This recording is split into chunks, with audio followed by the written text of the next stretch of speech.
So good morning everyone. We begin with chanting Universal Well-Being. May I abide in well-being, in freedom from affliction, in freedom from hostility, in freedom from ill will, in freedom from anxiety, and may I maintain well-being in myself. May everyone abide in well-being, in freedom from hostility, in freedom from ill will, in freedom from anxiety, and may they maintain well-being in themselves. May all be released from all suffering, and may they not be parted from the good fortune they have attained. When they act upon intention, all beings are the owners of their action, and inherit its results. Their future is born from such action, companion to such action, and results will be their home. All actions with intention, be they skillful or harmful, of such acts they will be the heirs. So continue reading bowing journals from the pilgrimage. 3 Steps 1 Bow by Reverend Xue and their Master Heng Chao, Marty Verhoeven. And today is entry from their Master Heng Chao is April 1st and 2nd, 1978.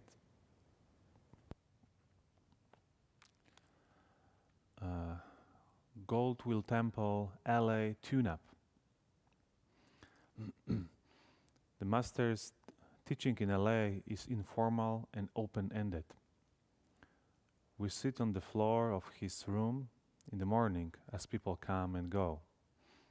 The topics vary as widely as do the people who draw near, from meditation to real estate, politics to earthquakes, Buddhist to babies. Our instructions come in bits and pieces.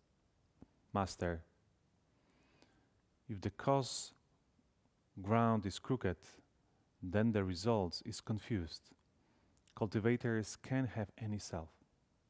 Monks, Shifu, we sometimes run into some really tough people. Master, don't cut off conditions with anyone. Be good to people. Use kindness, compassion, joy and giving, even to the point of your own death. Always forgive people. Don't have hatred, jealousy, or obstructions towards others. Or else, when your retribution comes, it will be severe.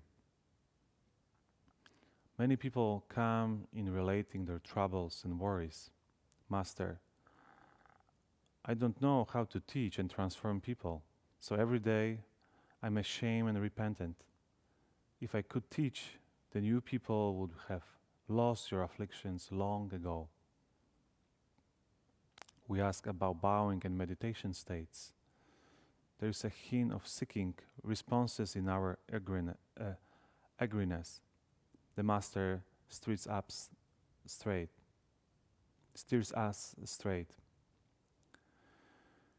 Master, in cultivation, you've got to go towards the true in everything. 1 part true gets 1 part response. 10 parts true get 10 parts response. The response is not something you seek. It comes naturally by itself. Anything that comes from seeking isn't true.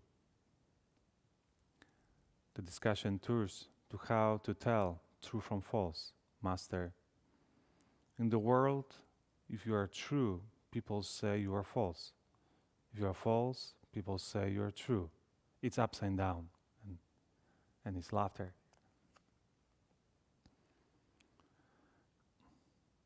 Someone asked about investigating in real estate. The abbot cautions against overextending oneself and then brings the topic back to cultivation. In everything I do, I go one step ahead at the time, and then I never have to retreat. A layman relates climbing a hill once with the abbot. The layman raised a head and was sweating and out of the breath halfway up. But the abbot arrived on the top without even breathing hard. Master, I go slow but long. The topic turned to politics and corruptions in government. Master, without virtue, nothing survives. Without virtue, you will come to a bad end, no matter how high you go. Layman, what is virtue? Master, being good to people, even if you can't be good to them right on the spot. You can wait, and when there are chance later on, be of benefit to them. Monk, Master, I'm really a cheat. Master, don't be serious. You say it too severely. If you can't be a cheat, then you are there.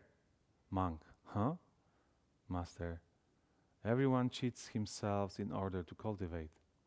In fact, we are Buddhas, but we don't know it, so we cheat ourselves into having to cultivate in order to realize Buddhahood. None. There's an American self-made guru who says, everyone's a Buddha, so don't work too so hard. Master, if you say I'm a Buddha already, so I don't have to cultivate, this is really cheating yourself. If you say this, it shows you haven't even made it to the starting line. Do you understand? None.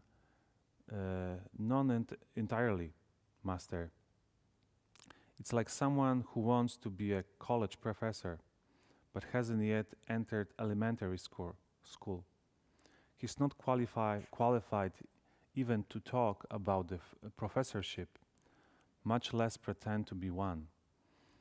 That's where all these self-made Buddhas are at.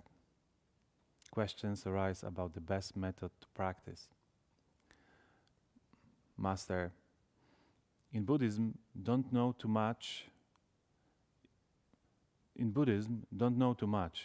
It's best to concentrate on one door, Dharma door. Children who cry should cry. Those who laugh should laugh. Concentrate on the one and don't scatter. Bowers to the Buddha should bow.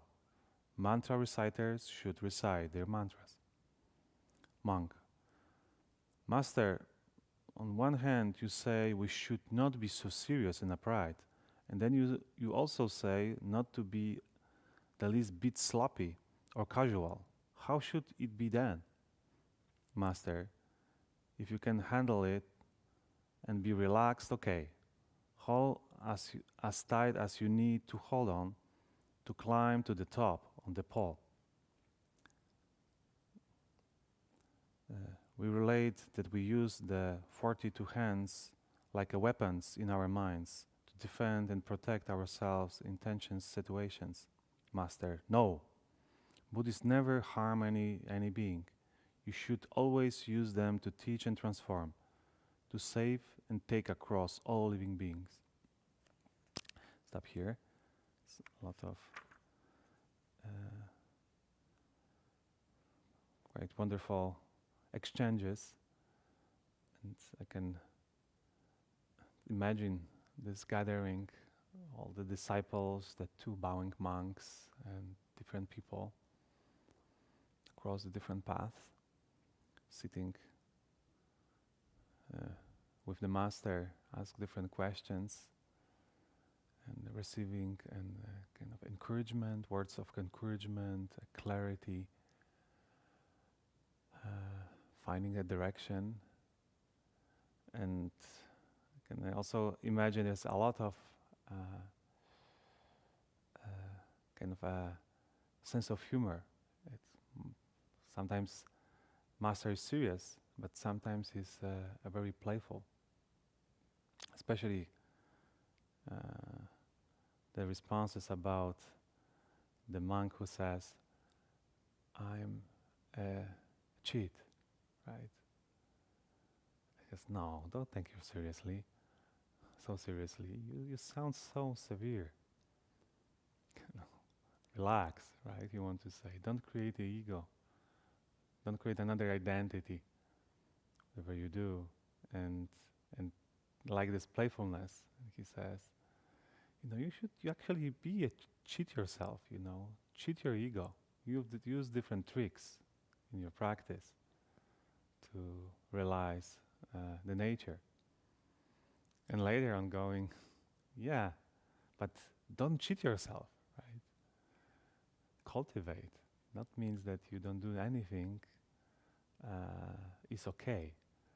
So find the balance, right? And the final one of the questions, so how we should be?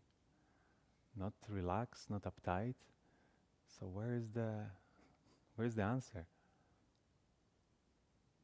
And as the title says, it's tuning up, right? Our practice is tuning up, finding this right balance, not uptight, not too tight, relax, and even Master cannot tell you. We ourselves have to find this right attitude. Where is enough? We can just only know when we practice, right? We're tuning moment by moment, finding what sounds naturally and sounds as a true or not. So it's a constant process of tuning, and definitely is the moments when we are uptight and the moments we are maybe too lazy. But having maybe a good friends, if we don't have a good master around, can help us to find the right kind of attitude and right understanding where we're at, and kind of tuning to the moment and keep going, right? Like Master says, one step at a time, step by step. This is how our cultivation's happening moment by moment. I stop here, and we have 3 steps, 1 bow practice. Today's Friday, so we don't have Buddha's recitation or a Guanyin recitation, but we have Marty lecture. He will return and continue lecturing on the Vatamsaka Sutra at 7:30. We have meditation 8:15 will be a lecture. The Reverend Hsu will be lecturing at 12:30 today. All right. So if you wish, you can join that. Let's do 3 steps, 1 bow.